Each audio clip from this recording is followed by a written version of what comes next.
don't know what the 79 was doing, to be honest. hard call there, but getting involved there with the 95. The 79 Fred Thompson will go down through go for a ride down the infield, and it looks like the Skull Car will make it by there as well. But back up front is going to be Dalton Kilroy, Derek Paulson, Michael Pratt, and Michael Taylor. Some of the people that you see a lot of people actually coming in again. So pit lane being active here as Danny Holloway, Len McNeese, John Garrett, Brandon Mears, Tyler Hill, Eric Blount, Todd Merkel, TJ Mitchell, Robert Warren. So a lot of them drivers that kind of selected to stay out there for a really long time are now in the pit. So that's basically your middle of the pack here as your other drivers like to stay out. Yeah, this was a chance for all those drivers that took the wave around to now come back in and at least be on the same fuel strategy as the other ones that kind of got that free pit stop. But over on the caution, let's dig into some more stats for everyone out there. And we'll stay a little friendly this time. We'll talk about laps led for the season, and pretty interesting. I mean, we talked just about all season up until Kilroy finally broke through and got his first win of the season. But not for a lack of effort and a lack of leading laps. He led up into to this race here tonight. He led 149 laps, which equals out to 24% of his races that he was in the lead. That's it's a pretty amazing stat when you're leading literally a quarter of the laps that you're in a race with the talent that is out here in the series. But I have to take a look at some of these other stats that I certainly haven't seen before, and maybe need to just kind of dig in and understand what they are. There's three more, and I'll try and get into them a little bit more if we get another caution here. But you get total passes, quality passes, and closing passes. So keep that in mind. If we get another caution here, I'll try and dig in and see what exactly that entails. But it's going to be another restart here on lap number 64. As we got, looks like too wide to restart this thing once again, giving these guys a shot. But Kilroy going to choose the outside lane. Derek Paulson's going to be on the inside. Then you got Michael Pratt and Michael Taylor for the second row of the start here, and we'll see how it goes. It's been a while since these guys started too wide, and for a reason. We'll see if they can handle it this time on the restart. I mean, nobody wants to start single file. It doesn't seem to be any different. I don't know what's going on. I mean, obviously, when you start single file, obviously, it's a pretty big hustle. You talk about, if you're in the back, you just double the distance. And you can see how long the line here. We've got 15 rows. But on the loud pedal here early is going to be Dalton Kilroy and Derek Paulson here heading down to turn number 1 as they will take that 1-2 spot as Mike Taylor is on the outside with Michael Pratt down on the inside looking to possibly take P number 3 and that number 77 machine. Andrew Pileshi back there in 5th working his way down the backstretch as he looks on at those two battling. But we'll go back here just a little bit farther. Brandon Mears obviously in a battle here with Todd Merkel down on the inside of 61. Chris Schuessler there in front of him is trying to find his way around as Mears is continuing trying to make his way back forward as falling a few spots. Oh, and Blount gets the rear by Kate Green. That's going to send them for a ride back here. We'll go back and check it out, but another caution here on lap 66. I think that is 6, right? Carl, is that the 6th one? Is it a 666 deal? It feels like it's been about the 16th one, but either way, we'll see what exactly happened here. A little 3-wide battle, and Mitchell going to slide up, and man, Mir just cannot get a break here tonight as he gets tapped into, goes sideways. And then it looks like Mitchell tried to get out of it and tried to stay off of him. But then Cade Green gets into the back of Eric Blount pretty hard right there. Looks like the 33 maybe gotten away there without any kind of damage. So that's at least good for him. But the 38, 18 getting involved as well. And it's going to bring us under another caution and another few cars getting some licks there. And I'm wondering how many fast repairs are left in the pits in total at this point. I feel like a lot of drivers have had to repair their cars with all these incidents out here tonight, and some cars really torn up. This one not the worst in regards to damage, but you see definitely some damage on these cars. Yeah, a few meatballs out there right now. The drivers that need to come in to Corral, Osler, and Hilton, need to come in obviously and get those taken care of. But yeah, this is an unusual race, not something kind of expected here, and obviously the drivers will be back. Now, the next week is a week off, and then they'll head to Bristol. So, give them a chance to kind of lick their wounds before they head to the Last Great Coliseum. I think the Gladiators are out tonight for sure, a little bit early. Yeah, I don't think they needed the 4-week break, but I don't know what kind of got into them here tonight. I don't know. It just could be just the track. I don't know. I just some unexpected collisions and spin outs from some drivers who really kind of usually don't see it. I know this is a super speedway, aka Nashville Super Speedway, but we're not seeing any. I mean, it's definitely giving us the cautions like a Daytona would. Well, still not sure about the whole passes thing, but we get another stat here, and let's go for average change, and that is the difference between the average start for a driver and the average finish, and we'll give it to Chris Mefford. He's only showed up for one race, but he started 34th, finished 4th, so he's got an average change of plus 30. That's pretty good to have on there. But for drivers that have shown up to all 6 races, Jimmy, I'll give you one guess who has the best average change. Michael Pratt. Ding, ding. Pretty simple right there.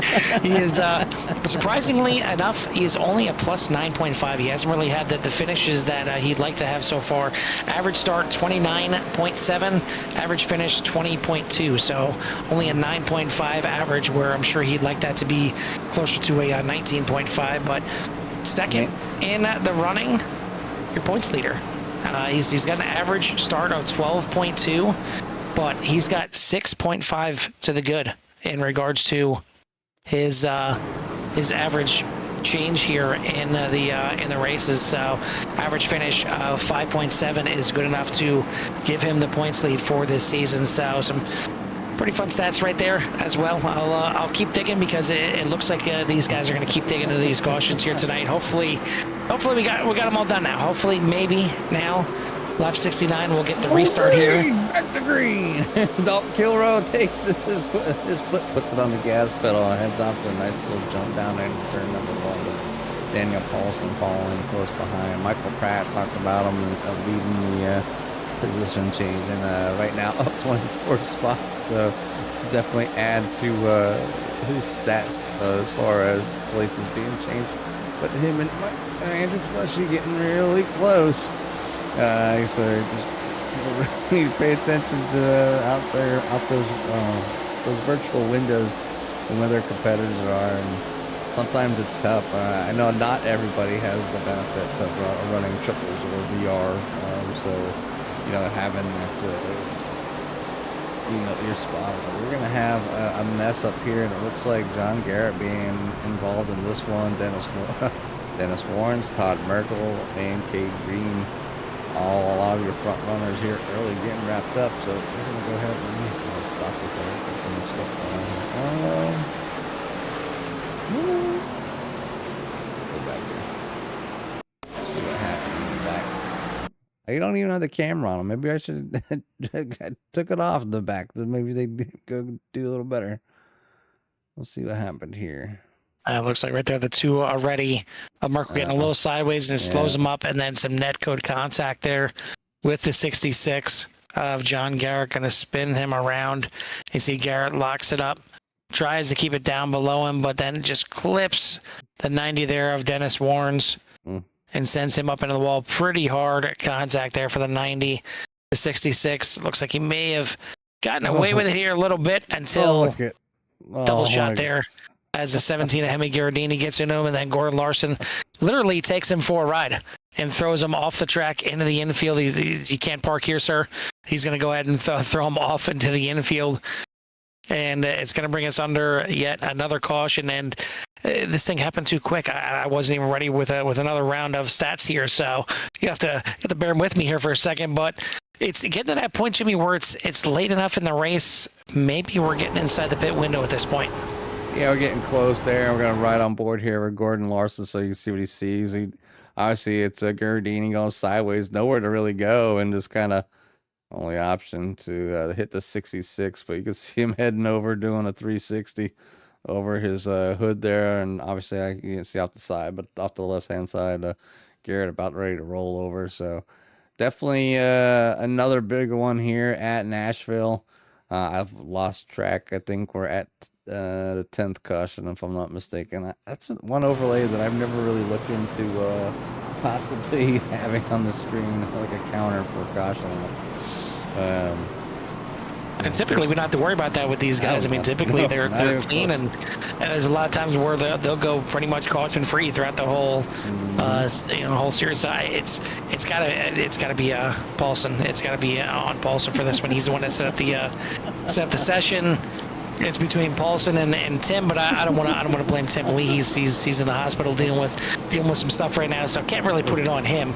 It's got to be on Derek Paulson for setting this thing up and making it really tough for these drivers out here tonight. There we go, a closer look to see if Derek's in there laughing. I mean, he's up there in the top 5, so it's working out for him one way or another. A tough run for some of these drivers. Obviously, some of them holding on right now. You're gonna have Robert Kahn up here up front, and I gave the 61, the Little Caesars driver of Chris Schuessler, a shout out there not too long ago in the beginning of the race. Basically got spun around and ended up going backwards in that car, and ended up able to flip it around 180 and keep it going. It was kind of impressive without hitting anybody else, and just a little bit of damage from the get-go. Brandon Muir up here in P3. After all the issues that the 33 has had in that Bank Financial Group car, trying to get things done here later in the race. Dalton Kilroe showing his presence here tonight up front as well in the top 5, and then Derek Paulson. Michael Pratt in the 77, changed the paint scheme there from like an orange and gold to now blue and lighter blue. Andrew Gillespie back there in the Rocket League hacks net. In the top 10, along with Maxwell Caldwell. Robert Warren's your points leader, sitting there in the top 10. And 9th, Daniel Holloway, rounding out your top 10 in the 26 as we get back under green here. Instant 3 wide. Was it the 0-2 of Tyler Hilton that made a move underneath the 26. Back to racing, you see how busy it is on these restarts, and it's again from all these cautions breeding cautions. These drivers don't know when the next one's going to come out, so you're trying to get up there and gain as many spots as you can as quickly as you can, and that's what leads to a little bit of a rough race as we've seen here tonight. But we are down to 30, do some quick math, 35 laps to go in this race. So it is clicking by, and it is getting down there to the back end of this thing as the 0-2 there gets a little bit loose, but saves it and keeps that thing on the track in green and up there in the top 10, as well as we've got Robert Kahn up to the lead right now. Brandon Muir in second, Derek Paulson, Dalton Kilroe, and Andrew Perleschi for your top 5. Yeah, Robert Kahn, he's up 2 spots from the start, so he qualified well here, and I haven't seen Robert up front a whole lot so far this season, but it's good to see that the 21's got some speed here tonight in Nashville. The 26 is going to go for a ride here. Daniel Holloway, under green, that was off track. We'll go back there and take a quick glimpse of what happened with 26 was coming down. Looks like losing back end, gets off the track right there in front of Len McNeese. Locking it up afterwards, close call for the field as Daniel Holloway goes for a ride around the corner. Just lost the rear end, just like that. So, but we're still green. We're still green, Carl, as we're on lap 78 of 110 with Robert Kahn as your leader, Brandon Muir and Derek Paulson. where I'm knocking on wood over here that of what you're saying there. I don't want to say it myself because I don't want to be the one that jinxes it, but a good restart here for Robert Kahn as he is starting to check out from the field here, running the fastest lap of the race by a pretty good margin as well. Actually, now looking at Andrew Pilecki, actually ran it 100th faster than Andrew Pilecki's lap, but a 30.27 the last lap by on lap number 78. And Jimmy, knocking on wood didn't help. I feel like a wood chip at this point. But Groundhog's Day with all these crashes, but just the names change. Go back to here with Len McNeese and see what happened as I don't know what him and looks like some bad net code again from the side of the 66, and then maybe even a little net code in between him and the 87 as he gets turned around.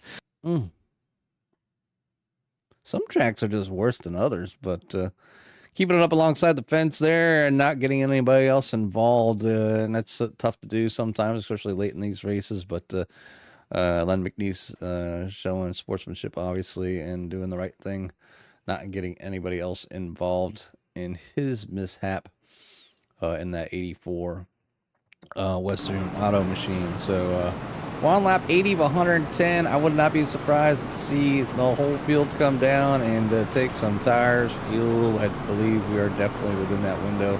It's 30 laps remaining here, and good time and call for some of these drivers. And obviously with all the cautions going on, maybe somebody out there that can stay out there the whole time, but I guess we'll find that out as well. But these drivers right now that are currently up front are going to go ahead and bring her down in.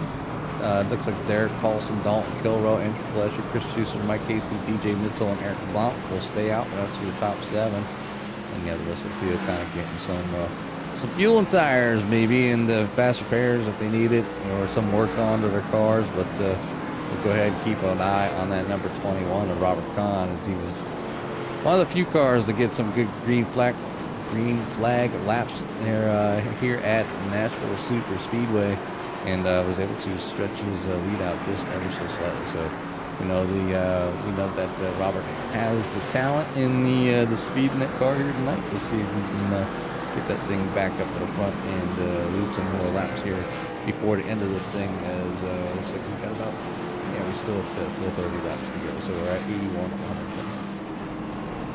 So Jimmy, I'm going to put you on the spot here before I get to the stat here. You got 30 laps left. Let's say you have only one set of tires left in the pits. Mm-hmm. You could make it all the way to the end with 30 laps to go.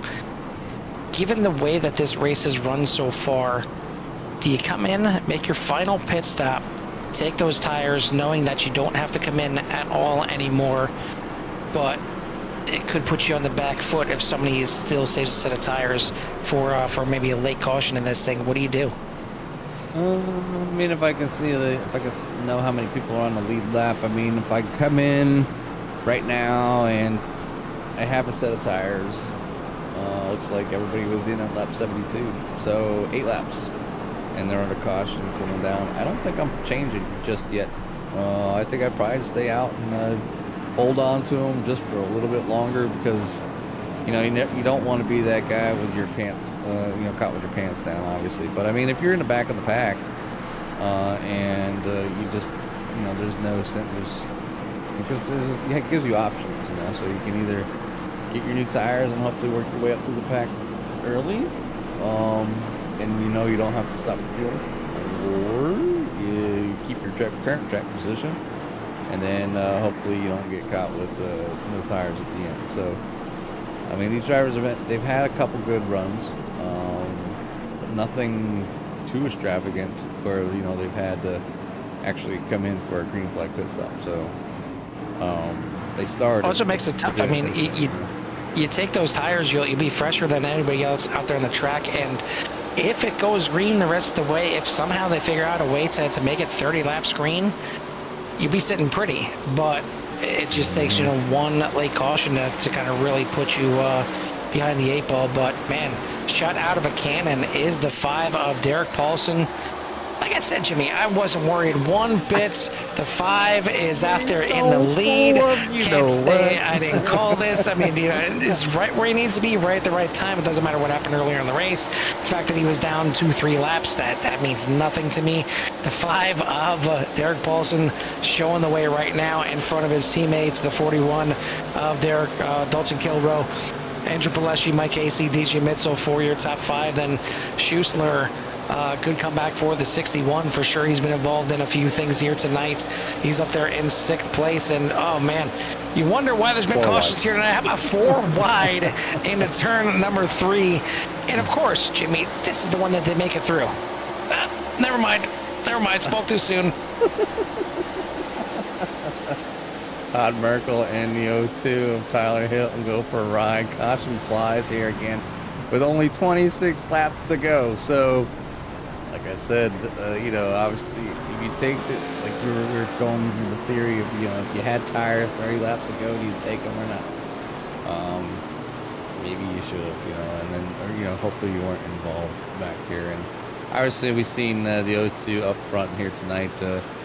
Todd Merkel has had some decent runs here, just getting caught up in a few incidents here tonight. But yeah, the front's been kind of quiet, Carl. Most of the stuff's been happening kind of mid-pack and back, and not just because you're, by even some of the quicker drivers just making mistakes here tonight. But right now, obviously, 25 laps to go. If they run them all green, obviously they're looking at 10 minutes, 11 minutes remaining for the race. And so time's running out as far as everything's going. I don't know. It's been a while. I don't know how long. I'll look. They get 2 hours to do 110 minutes, so I think we're well plenty into that. Because sometimes we get these caution-filled races and you don't pay attention to the time limit. We did with the oval races. We watched with our session state. I'll bring it up here. Those numbers. Yeah, see, they still have like a good hour to finish. Yeah, 56. 56 minutes left. 4 laps. So no, it should be no chance of getting running out of time. Should be. It should be. Well, I got some more stats for you here. I'm still not sure what the quality passes or the closing passes is, but I think we could kind of assume what the total passes is. That's the total amount of cars that somebody has passed for the entire season. And Jimmy, it's not Michael Pratt. Michael Pratt is actually in 2nd place in this stat with 261, but your leader with 271 passes, 10 more than Michael Pratt, it's Tyler Hilton. He's passed a ton of cars this season for better or worse, with his average finish at 16.5. Maxwell Caldwell, surprisingly, is in 3rd with 257, and then your points leader is in 4th. So for your points leader, it's not just about qualifying up front and running out there and staying up front. He's had to do a lot of passing himself with the 4th most passes in the series so far this year. So again, it sucks. But let's not let's call it what it is here. What this race is here tonight. It's been a bit rough for these guys. It's been something that is completely out of the ordinary from these guys, though, as well. I will 100% say that it's not what we're used to seeing out here, but it gives us a chance to kind of dig into the series here a little bit through 6 races and kind of pick apart some of these stats and see why drivers are where they are in the point standings. But we're gonna get back going green here. It's gonna be 22 laps to go at the line. Hopefully it's green all the way to the end, but I will say that with bated breath as Derek Paulson is going to be. Breath. Yep, not at all. Derek Paulson on the front row with Dalton Kilrow, Mike Hasty, Andrew Pileshi, Eric Blunt for your top 5. So a heck of a bounce back there for the 6 as well. DJ Mitzel in 6th, Brandon Muir, Robert Warrens, Maxwell Caldwell, and Gordon Larson for the top 10. So there's a lot of guys that have been involved in one thing or 6 things and have still found their way to a good running order right now inside the top 10. We'll see. I think we've called everybody's name Yeah, again, for better or worse. Yeah, I think everybody. Green flag is back underway here at Nashville Super Speedway, and Derek Paulson is going to lead him off into turn number 1. Dalton Kilrow in second place, Andrew Pileshi in third. Who's got the mental fortitude to get this thing done and get it all the way to the end and finish in that top 3 and get to talk to us if we have a voice left after all this thing is said and done. 21 laps to go here at the line. Yeah, and riding on board there with Rick Thompson, obviously towards the back of the pack in P19, but believe it or not, Carl, still up 8 spots from the start. Obviously looking like he has some newer tires as he's looking to take Michael Pratt in 98, 3 wide. Oh, a little bit of looseness here. Don't listen to me, Rick. Turn me off your television. But we'll go ahead and move around just a little bit with another driver and just kind of watch your favorite drivers throughout the field. If you got somebody you'd like to see where they're at and how they're doing as we're winding down the finish here. With only 20 laps remaining, hit us up in chat and let us know out there in the great CRN Nation viewers. Yeah, it's one of those things where I know I'm a commentator, I know I need to be talking about the race, but I'm afraid to say anything. It seems like anytime I say something happens. So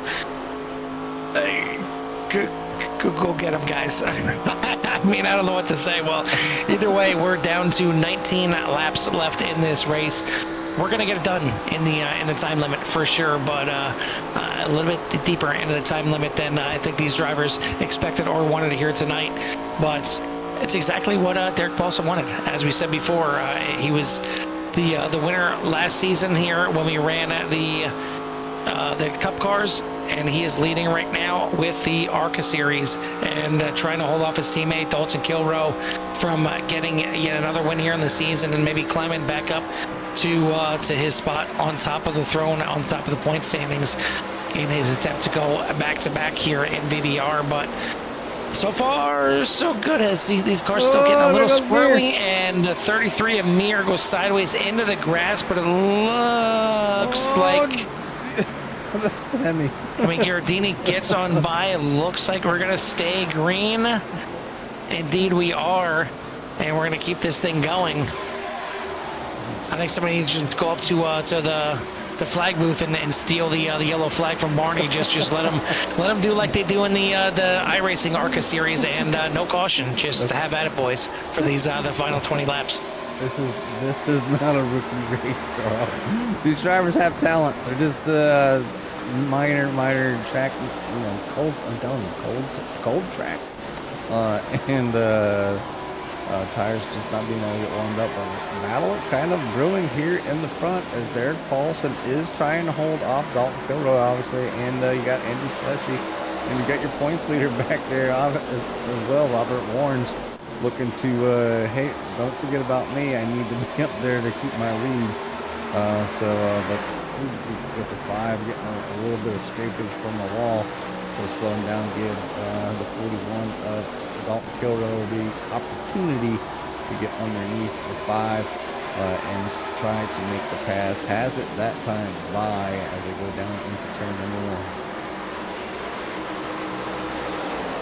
Yeah, I don't think this is, I joked my buddy earlier in the week and told him I figured out what was wrong with his golf game, and I said it was a loft, and it wasn't talking about the degrees of bend in the club. It was his lack of special word talent. And I don't think these drivers are dealing with loft issues here tonight. It's just it's the track. It's the fact that this is a different length of track. It's 1.3 miles, kind of, just an in-betweener type of track. It's all concrete. It's bumpy, and certainly very bumpy of a ride there for the 26, and I don't think it's over just yet. Diving back and forth are these drivers trying to get around. Somehow we didn't involve more cars, but that was certainly a big impact for Holloway, and it's going to bring out another caution and take us down to 10 laps to go.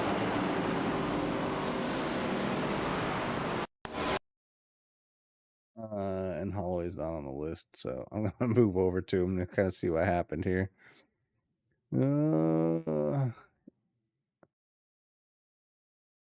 All the way behind the 72 of Hasty, in front of Khan. I'll go ahead and speed this up.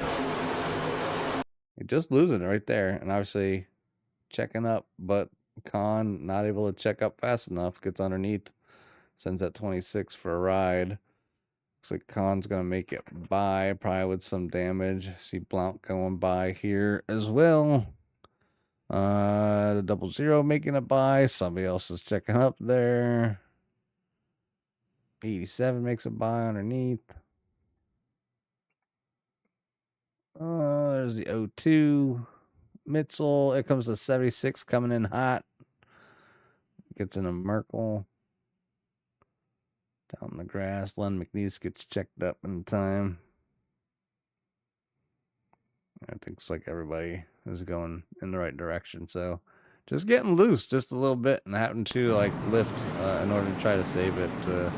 Another driver's not catching it, and you know, not hitting the brakes hard enough, or just I think the other drivers might make it. But getting down to the wire here, there is not many laps remaining here tonight. We'll go ahead and make sure this is live here. Yep. And we'll show where your favorite drivers are at. It does look like Dalton Kilroe is still out front with Derek Paulson, Andrew Pileshi in third, Robert Warren's in fourth, Maxwell Caldwell's in fifth, Mike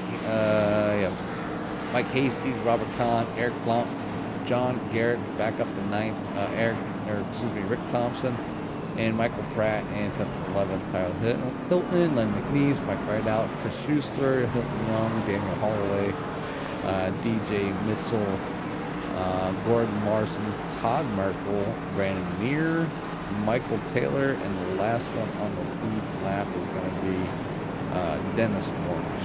And then drivers who either one lap or more down will be Kyle Osler, Fred Thompson, Jake Green, Henry Gardini, Corey Coe, and Tyler Russell. Yeah, to give you an idea, we'll give you another stat, and it's kind of apropos for what we're dealing with here tonight, and that's cautions for the season. The most cautions in a race we've had so far this season has been 6 at Auto Club, and even that seemed a bit high for a race like Auto Club. But it's been 2, 6, 1, 3, 5, 3. So pretty much every race under 5 cautions. I think we had 5 cautions within the first 12 laps here tonight. It's been a little bit rough. I don't even want 11 or 12. Yeah, I don't even want to know what the total is at this point, but it's been a bit rough. But we're down to 10 laps to go when we get to the line here, and it's going to be in control by Dalton Kilroe, choosing the outside line here for the restart. He's got a lot of hungry drivers, not just behind him, but alongside of him as well. Derek Paulson looking to get his second win on the season. Pace car is off, and we're going to get this thing back under green flag racing. Hopefully we can get these last 10 done a little bit quicker than the first 100, but we are back to racing at the Nashville Super Speedway. Good jump there by Dalton Kilroe. Andrew Pileshi jumping down to the inside, gonna push the issue. There are only a few laps remaining, but giving room here. Hopefully Netcode don't take over. Gonna go side by side with Derek Paulson for P number 2. Andrew Pileshi down that inside as they head down the backstretch into turn number 3. Doesn't quite have him clear. He's gonna go ahead and let Paulson go by as it goes through the corners, but Robert Warren's looking to the outside to take P3 away from Andrew Pileshi, followed closely by Maxwell Caldwell. Yeah, some good racing at the front. Hopefully they can battle this thing out to the end. Very close there between the 94 and 95. Going to make it through the corner. As you see, some of the cars getting a little squirrely coming off the corners. We've seen that all race long, just a little bit of back ends stepping out, and oh boy, that's more than a back end stepping out. That is the 33 getting sent to the netherworld there, and it looks like he's out of the race. Hilton Young involved in that one as well in the 38. Going to bring us under, why not, one more caution before this thing is over. Yeah, gotta see what if you we'll go off the nose here of Hilton Young. You can see Mira down there trying to catch it, just ice, and then gets railed there up in the air, 360. Hilton Young going down to the inside and down to the grass as Mir tried to alt F4 off the track for everybody, but too late there for Hilton Young. He's going to go down here for a ride, and he'll probably end up he's going to end up tagging here the inside wall just a little bit. So some front left damage, unfortunately, there for Hilton. John Garrett was involved as well. See where that was at. What happened here?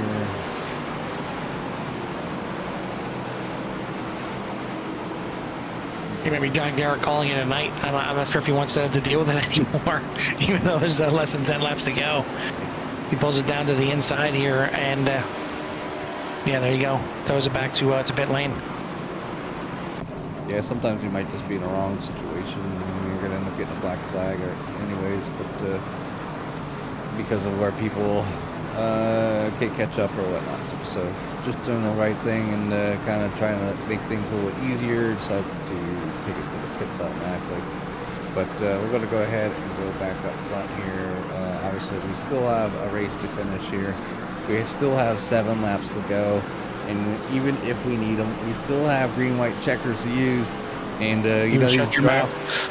And the drivers are going to go ahead and try to not use those tonight, I'm sure, but they would like to get this thing over with. So we'll see how it ends up here. But right now, your leader is Dalton Kilrow with Derek Paulson, Andrew Koleshi, Robert Warrens, Maxwell Caldwell, Mike Hasty, Eric Blount, Rick Thompson, Michael Pratt, Len McNeese for your top 10, then Tyler Hilton, Chris Schuessler, Mike Rideout, Daniel Holloway, Gordon Larson, Todd Merkel, DJ Mitzel, Michael Taylor, Robert Kahn, and Dennis Warrens for your top 20. And then the rest of the field will be Hilton Young, John Garrett, Kyler Ostler, Brandon Muir, Fred Thompson, Kate Green, Henry Gardini, Corey Coe, and Ty Russell.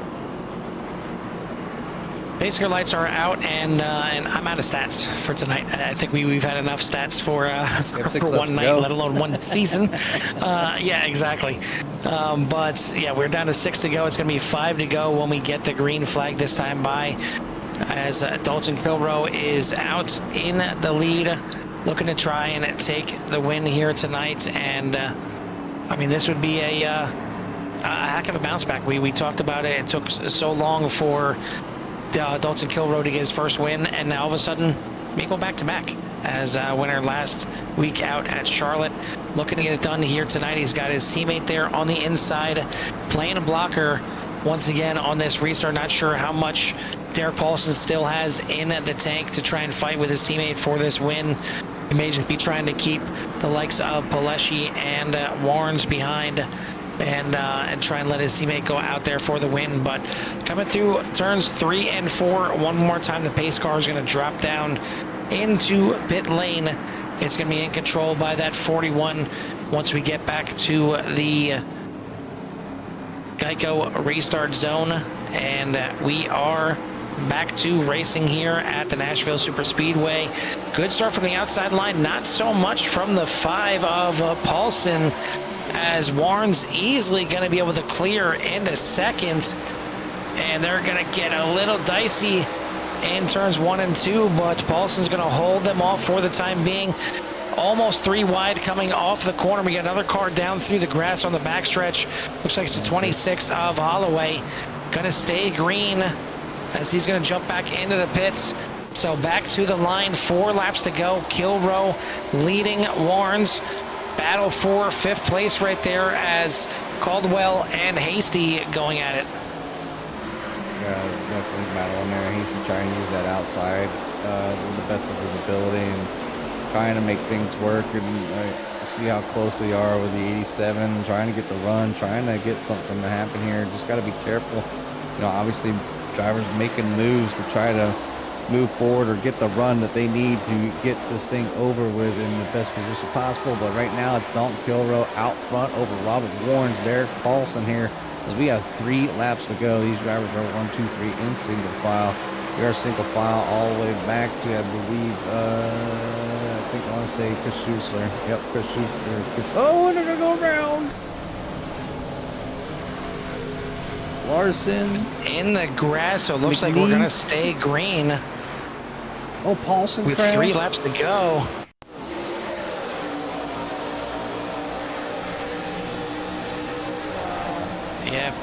also getting involved in that one. Looks like he takes it to the bottom to avoid any kind of caution. So we are staying green here, and we got 2 laps to go. Dalton Kilburn now coming back to the line. 1 lap to go at the line. This time by as they come into 3 and 4. Robert Warren still right behind him. Andrew Pileshi trying to run them both down at the line. 1 lap to go. White flag in the air. Pileshi getting very aggressive, getting down there under Robert Warren's. He's got the line into turn number 1 to get down towards the bottom. Can he make it stick and get around the 95 coming off the corner? Warren's is going to have the run. He's going to have a bit of a draft there behind Kilrow as well, trying to hold off Pileshi, as Kilrow holding them both off, coming through 3 and 4. They both get a good run on Kilrow, but it's not going to be enough. The 41 goes back-to-back here at Nashville, and he claims the victory after a long 110 laps here tonight. Robert Warren's in second, Andrew Pileshi in third. So, Jimmy, after it's all said and done, even with Maxwell Caldwell in the fourth, the top 3 finish in the top 3 in the points. It's just that simple. It's all you need to worry about right there. I mean, I guess you win your championships on your worst races, and if your championship drivers are up front, then they should be there at the end after this. We'll just say catastrophe of a race for some of these drivers. And they weren't huge mistakes. They were just little net code or the car. They tried to catch the car, and then all of a sudden it would snap back the other way. So, little congratulations bump there by 21 for Dalton Kilrow as he burns down here. As we finish up here at the Nashville Super Speedway, 110 laps in the books. And your winner is Dalton Kilrow, and Robert Warren's in P2. Andrew Pileshi will come in third. And I'll go ahead and those race results here, or the rest of them.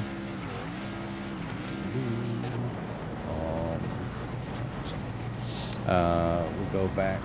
Here's all I want to start from P10 or P12. I don't know why it goes down.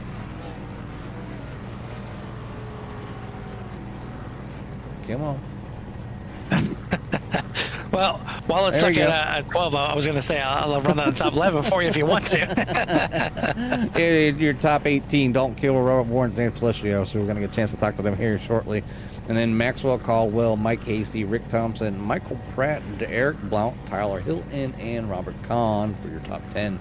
And then Todd Merkel, Chris Schuessler, DJ Mitchell, Dennis Warrens, Mike Rideout, Michael Taylor, Hilton Young, Gordon Larson for your top 18.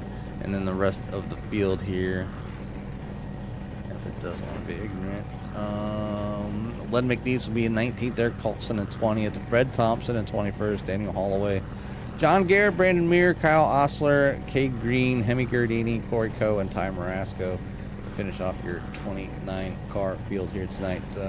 Tough race, Carl, here tonight at the Nashville Super Speedway, but it is over with, and I'm sure, I don't know what kind of words we'll hear from the top 3, but I mean, I'm sure we'll hear they're glad it's over with. Yeah, I think so. I think that's really what it's going to come down to is they're just happy this thing is over. And you want to talk about having to rip off a Band-Aid, at least they got a couple weeks to kind of do that and get this thing shaken off and get back to racing in 2 weeks when we head to Bristol. But let's go ahead and bring in our top 3. I'll drag them up here myself so we can get this underway. But third place here tonight, Jimmy, I'll let you take our third place finisher. He did a heck of a job there at the end, trying his best to get up there and battle for the win, let alone for second place. It's going to be the 81 of Andrew Pileshi. Hey, what's Andrew, Jimmy and Carl up in the booth here, and just kind of going over the race just a little bit, and one heck of a college try there at the end to try to get around Robert Warren's sliding around just a little bit. Looked like he tried to give it everything she got, but fell just a little bit short here tonight to get around that number 95. But still, overall, very hectic and unusual race for y'all out there tonight. So definitely just want to kind of get your side of the story and how things kind of went, and just give us a rundown of those last few laps there with Robert. Yeah, it wasn't really the typical VVR type race, but yeah, Robert, I think he still did have newer tires. It's him and Dalton were getting in it so hard that I think they lost a little bit of time, and I was just giving her hell trying to keep up with guys on newer stuff. And I made a poor decision in turn on going into 3 on the last lap. I was like, I'm going to kind of let him go here, hoping he would sail it in on Dalton, and he was too far back to do anything. But if I wouldn't have done that, I think it'd have been a little closer. I might have been able to hang with him on the outside or something, but yeah, it was a hell of a race. It was kind of one of them cautions. I mean, it started out looking like there was going to be a ton of different strategies, and it was going to be a big fuel save, and it kind of was. I think I was leading the race at one point, hitting the clutch halfway down the backstretch, like it was kind of one of them deals. The cautions completely knocked that. I only pit once. It completely knocked the strategy on its head. So, yeah, interesting race. I'll take a P3 out of it. I would really like to quit just barely getting beaten by Dalton, but we'll see what we can do. It's a long season. Yeah, I mean, it's 2 in a row now for Dalton getting up there, trying to restake his ground as as the previous champion. So, but either way, you got the 81 up there tonight in the right spot, at the right time at the end to get that P number 3. We'll keep her short and sweet because I know you've been in the car forever, but give you a little time for any shouts you might have in that 81. Yeah, you guys know the drill. P3 is perfect because I get to come up here and BS with y'all. So shout out to you guys up in the booth. Y'all had to sit here and broadcast that, whatever you want to call it. And my teammates, Maxwell Caldwell, Todd Merkel, my buddy Kyle also raced tonight. Him. Shout out to Dalton, Robert, all them guys. Being good and race clean and all that. You know the drill. It's good league, even when we have a bunch of cautions. I really hope if anybody in charge of this is listening, don't be afraid of this track just because people, your average iRacer, when they're asked to drive a car that you can't just mat off the corner, like we can drive a loose car. It's not that big of a deal. We'll get it together. We've had, everybody knows what they're doing. Don't take us off the schedule. The rear end was definitely stepping out a little bit more on a few drivers' cars than others, but I mean, either way. Obviously it just takes time and to get out there. I think it was just a fluke, a one-off here for VVR. Obviously, like you said, not the typical race. But again, congratulations. You get a 1 week off, and then you'll be back at it here after the quick little holiday, and then we'll see that number 81 back out here. So we'll again just want to say congratulations on that 3rd place finish, and we'll let you go celebrate with your friends and family. Cool. Thank you guys. I'm hoping I'll see you guys in 2 weeks, hopefully. All right, my brother. We'll talk to you later. Peace. That is your 3rd place finisher here tonight, the 81 of Andrew Pileshi. 2nd place tonight is going to be the 95 of Robert Warrens. And Robert, after everything that went on here tonight, 13 cautions worth of a race, it comes down to the top 3 in points, finishing in the top 3. So I guess the question is, what did you guys do? And, for the first, 100 laps or so, just kind of hanging out there, not much to do. And then all of a sudden you find yourselves up there battling for the win. Yeah, I came in with like a conservative strategy because I felt like last week pit strategy just spanked me, and I wasn't really into that. Like, I prefer my spanks to be consensual, and that was not. So I was just hardcore saving the first 50 laps, and I didn't take tires, and then we got a caution around lap 63, and that's when I bolted on my first set of tires. So I was at a slight advantage over them with fresher tires, but we pitted again on lap 73 for fuel. I came in again on, I think, lap 81 to top up because I was concerned if we went green that I just didn't want to be in the save position. And then I was a little frustrated, so I just started driving the crap out of it. But those guys, up front, we had a good race. The last 20 laps up front is really tight, really respectful, and I'm happy to come home P2, that's for sure, because I felt pretty defeated around like lap 70. Yeah, it got to the point where, I brought it up with Jimmy here in the booth when he got down to the end there. You guys had a caution with about 30 laps to go, and it really it messes with your head when it comes to these type of races and your strategy. If you're sitting there with a set of tires left in the pits with 30 laps to go, do you take it? Because if it ends up going green, you're sitting pretty and you'd be able to drive through the field. But if there's a caution with, 10, 15 laps to go, you'd kind of rather have that extra set of tires in the pits. So, I mean, the races like this has got to just be a strategy nightmare. Yeah, I mean, I contemplated because we got a couple more cautions after I pitted on 81-ish or so, and it was around like lap 90, 95. I was like, man, do I just go in, bolt 2 tires on and see what I can do? Because I feel like if, to your point, if we got enough green flag run, I would just be able to just send it. And, I just kind of played conservative because I'm looking at the long run of running against Kilroe and that 81 machine. I don't know how to say his last name. But Me neither. yeah, like if there's a skill testing question, I'd fail that one for sure. But I'm here for watching. He hasn't corrected us yet, so that's what we're gonna keep going with. All right, I'll let you say it. But it's a points battle, right? Like Kilroe's gonna get, I think, probably most laps led, a 3-point bonus. Andrew's gonna get an extra point for leading the lap. I didn't lead crap, so we'll balance out, but it's going to be tight, and that's the type of racing I'm here for, is tight points racing. So these guys are making me do my work, and I'm a little sweaty at the end of that because there was a time I had to run, I think 2 laps ago, I had to run on Dalton on the outside, and I got loose, and then Andrew almost got under me, and I pinched him pretty tight, and it was just hard racing at the end, and I'm just thankful that we are all able to get our cars back into the tech shed. And I hope one of those 2 guys are cheating, so I get some extra points. But I don't know if that's the case here tonight. Yeah, I guess we should say it's unofficial results yet until everybody passes. But either way, it was a heck of a run from all 3 of you guys, and coming here as a points leader, it's gonna be close and could be a 3-way tie heading into the break. But you guys have a week off, and then. Well, you head to Bristol. Are you afraid of possibly the same thing happening here? I mean, back-to-back concrete races, back-to-back tough tracks here. What are your expectations for Bristol? It's one of my favorite places to be. I hope that, we see a different type of racing than what we saw tonight, a little bit more patience and respect through the field. Tonight was very greasy, so I did some practice and testing before the race, and I was helping my buddy Chris Schuessler, Two Shoes Schuessler, and I got him settled in, and I was actually pretty impressed with how he ran tonight. My brother wasn't able to get his practice in, but Chris was running up front, like top 10 for a good chunk of the night. So shout out to my boy Chrissy Two Shoes.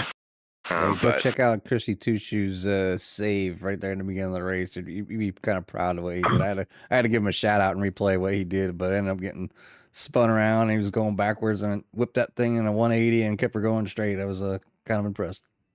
Yeah, he's doing all right, and I appreciate, and I'm open to anyone if anyone wants to turn laps and scrub tires together, then I'm definitely here for that, and I support kind of like community and good racing opposed to just showing up and being fast. I don't want to be fast alone. I want to be fast with a group of people that race hard. But I mean, Bristol, I guess I'll finish my thought there. I'm gonna be at front, boys. I don't know, but I just hope it's just a little bit cleaner than it was tonight. Yeah, I think tonight just feels like it was kind of a one-off, and it's not something that the series usually has anything a part of with a caution fest. But either way, it worked out the same. It doesn't matter if it's 110 green flag laps or 100 of them being under caution. You guys found your way to the front. You got another podium here tonight, another second place. So congrats on the good finish. Who do you want to give a shout out to or thanks to? Well, Chrissy Two Shoes, shout out to him tonight, my bro. You guys at CRN, Carl and Jimmy, you do guys a great job. The admins at VVR. This has been fun, and I've enjoyed racing here.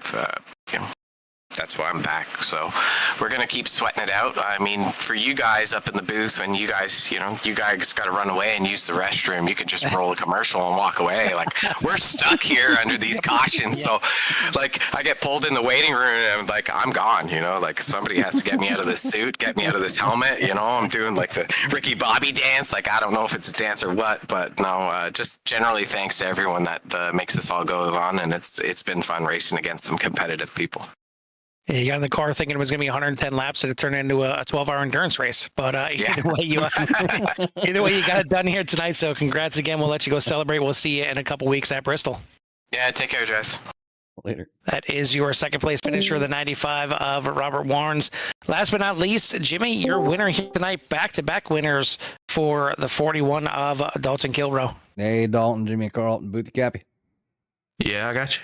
Definitely a unusual race for VVR, of course, as not typical what we usually see, but when it comes to results, I mean, the top three in points, finishing in the top three, and obviously with you leading the most laps, and Robert not leading at all, and Andrew leading the lap, the points are going to be extremely close, and for you guys to battle like this on a long mentally challenge. I think it was more mentally challenging here tonight, but definitely. you had a good run there at the end to go away here with another win for the season so far.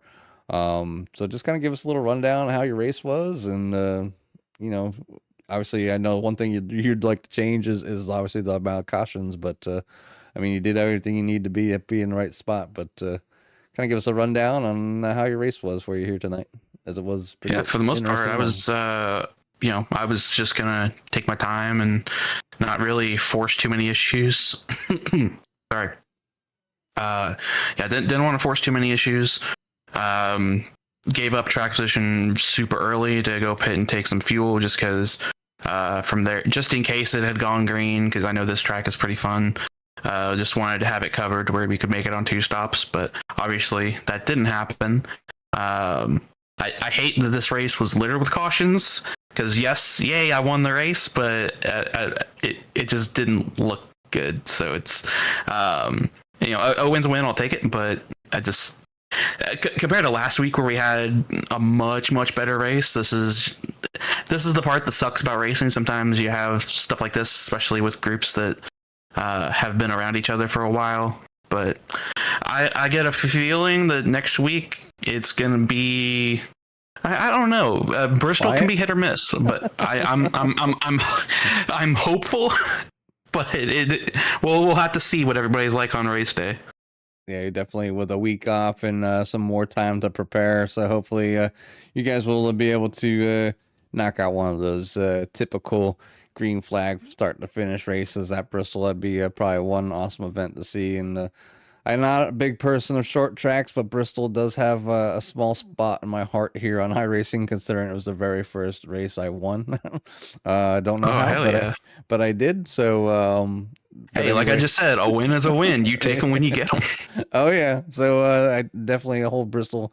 I mean, it's a unique track, obviously a little higher speeds. You guys would be looking at probably around 15, 16-second laps around there, and hauling things around. But it was good to see you out front, and obviously, obviously with everything going on, you kind of wonder where your points leaders are gonna go. But we've heard in the past, if you can. If you can get a good finish on a bad night, you can end up being in that realm of winning a championship. So, and all three of us did that tonight. So, I want to say congratulations. Especially with I think 2 of the 3 of us all had some irreparable damage from earlier in the race too. So we were dealing with that. So the fact that we were able to be 1, 2, 3 is testament to getting a little bit lucky with some of the yellows, not being able to have the guys on the undamaged cars just drive by us, but also just to keep the tires underneath us and manage that. You guys did do a great job, and you were there at the end. So I mean, for as far as the points go, tonight might have been mentally challenging, but you all made it through, and they're going to move on to the next race. Obviously, get 1 week off there, head over to Bristol, enjoy the holidays for Easter, and we'll get this thing rolling yet again. So we want to say congratulations on that 41 and give you a little time for any shouts you may have. Yeah, thank you. Gotta give a shout to MFRD as usual. I had 6 of us that were in there tonight, so chat's getting a little lively. Gotta thank, obviously, you guys for doing the broadcast for us, Goal Line Guardians, Hilton Crafts and Designs, everybody at VVR for putting the league on, all the admins, Tim. Hopefully, we didn't put you to sleep with all the cautions in the hospital. I hear you're not doing great, so hoping the recovery is better and you can be back out here next time at Bristol.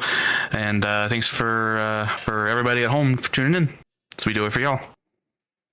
All right. Well, again, obviously, you want to say congratulations. Thanks for the shouts, and obviously, you want to make sure that Tim does get better and back out here on the track. So I wish him the best as well. So, but we'll say congratulations, and let you go celebrate with your friends and family. All right. Thank you. That is your winner here tonight, the 41 of Dalton Kilroy, going back to back. I want to thank all the fans out there for tuning in. If you haven't done so yet, hit that like and subscribe. Get you in touch with everything that Siren has to offer. And again, shout out to Tim Lee. Hopefully he wasn't pressing the painkiller button too many times watching this race. I mean, they had his blood pressure up. I'm sure he's alive. He's still good to go. Yeah, exactly. Well, it's been a pleasure as always. I mean, it was a little rough here tonight, but trust me, this was a kind of a one-off for them for sure. Thank you to Goldline Guardians, Hilton Crafts and Designs, and Fort Worth Screen Printing for their sponsorship here of the series. But for myself and Jimmy from the Nashville Super Speedway, we'll see you at the track. Hold on a second. I want to say goodbye. Where is it at? All right. Peace.